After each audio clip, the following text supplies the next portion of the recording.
नमस्कार, मी राशी सीड्सचा प्रतिनिधी विजय वरखंडे बोलतो आणि आपल्या राशी सीड्सतर्फे सर्वांना शुभेच्छा देतो. आणि आपण राशी सीड्सचे प्रॉडक्ट आहेत ते आपण बघूया.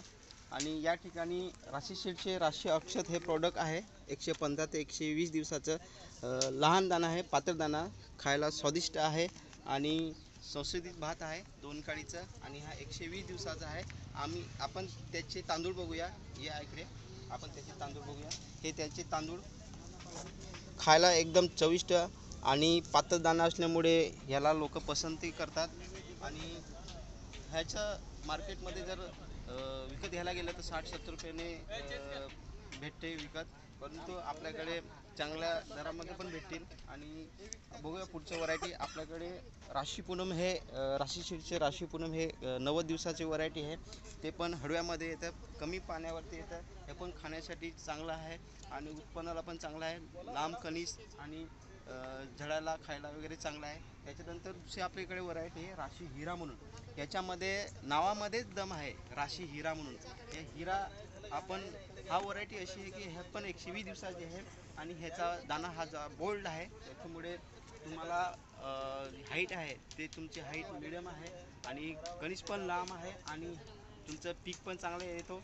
याचा किती पण वारा पाऊस आला तरी पडणार नाही आणि ह्याचं लांब लोमी असल्यामुळे लोकांची पसंती आहे. आणि विकायला गेलं तर विकण्यासाठी पण वजनी भात आहे, त्याच्यामुळे लोक ह्याच्याकडे जास्त हिरा हा भात घेण्याकडे जास्त कल आहे. त्यासाठी आपण सगळ्या शेतकऱ्यांना मी विनंती करतो की तुम्ही एकदा नक्कीच हिरा हा भात लागवड करून बघा. 100% याची तुम्हाला उत्पन्न देऊन जाईल.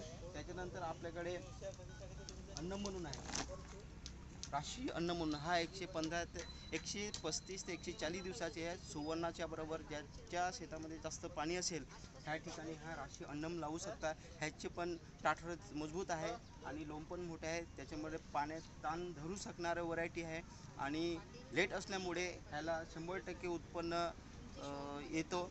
आणि हे पीक वाया कधी जात नाही, कारण की ह्याच्याला जास्त पाणी लागल्यामुळे प्रत्येक लोम ही पूर्ण भरून येते आणि लांब कणीस असल्यामुळे ह्याला शेतकऱ्यांना खूप फायदा होतो आणि 5 ते 6 पोते हमखास याच्यामध्ये जास्त येतात.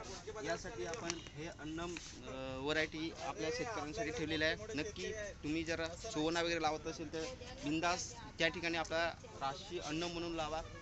आणि बघूया पुढच्या व्हरायटी आपल्याकडे हायब्रिड आहेत ते पण आपण बघूया. या इकडे या ठिकाणी आपल्या